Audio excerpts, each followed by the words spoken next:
I'm going to share with you expert advice from the team here at APS on how to choose a sailboat winch handle.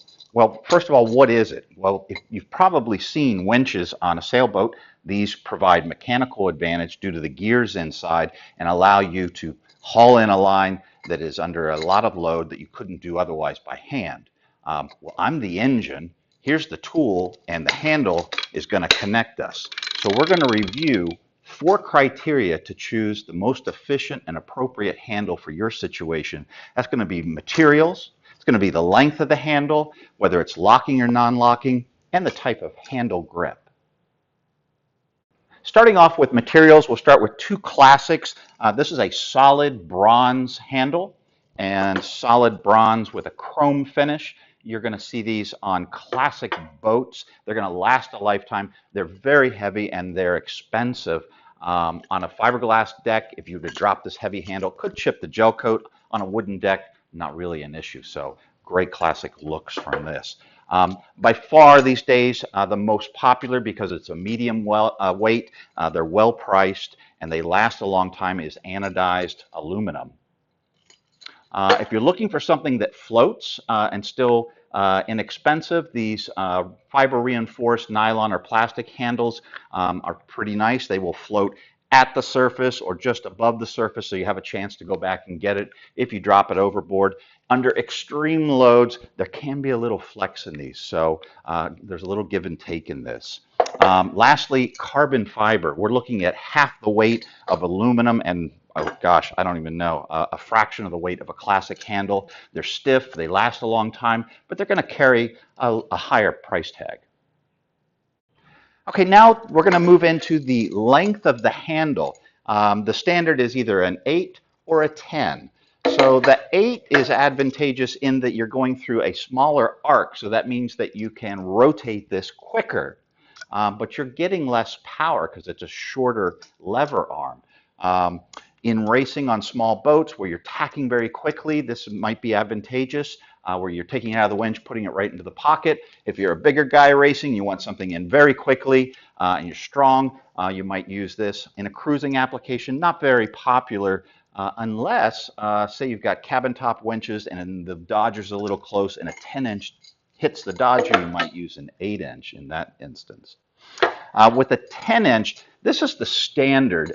It's going to be less physically fatiguing because you're going through a larger arc, more leverage. And by the way, when you're looking at winches and what they're rated to, a 10-inch is what manufacturers use to generate those loads.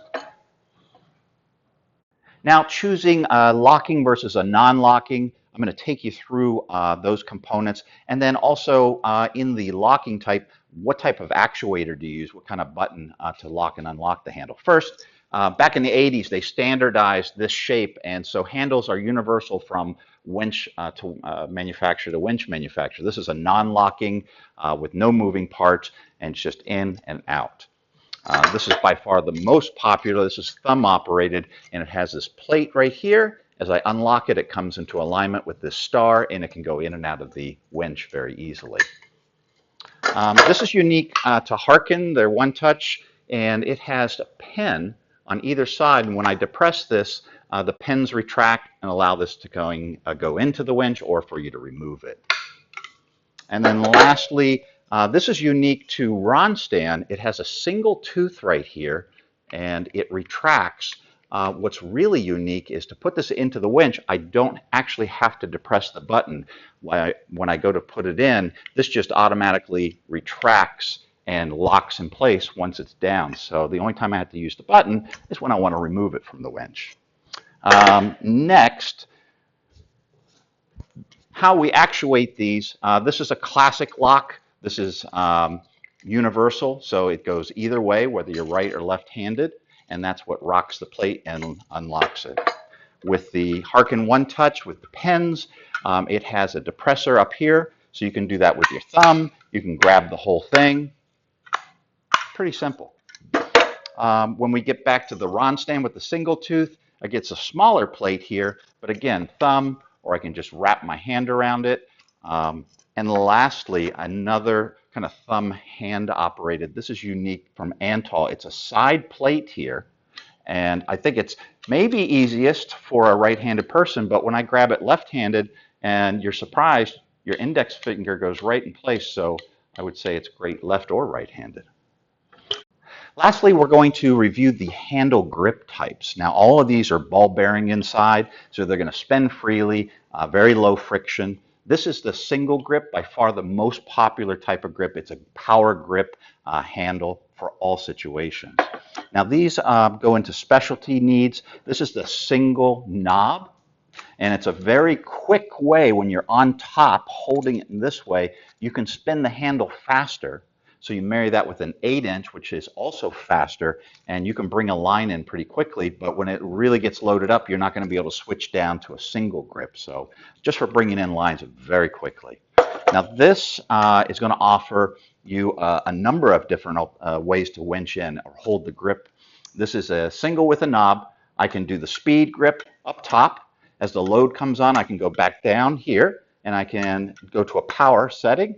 Or when I get to the very end and it's getting hard to winch it in, I can put a two-hand on here and winch it the rest of the way in.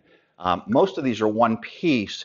Harkin's different in that the top spins independent of the handle. So when you're doing the two-handed, as the angles of your wrists change and are different from one another, they're not stuck fighting each other. So that's a nice little added touch. If you've got some highly loaded lines that you're bringing in, you may consider a double grip. You can start with a single, then you put your second hand in, you're in the same orientation, which is the most powerful orientation, and you can winch something in that's got considerable load. Do remember, though, that this is kind of clunky and it can get caught on things, and if you're using a combing kind of glove box storage for your handles, it might not fit in completely, so be sure that this is really what you need. At the end of the day, if you need a winch handle, you don't have any specialty needs, one of the safest bets is to go with an anodized aluminum handle, 10-inch, thumb locking, single grip. This should take care of almost everything, if not all the needs you have on your boat that are winch oriented. For this and more expert advice, visit us at apsltd.com.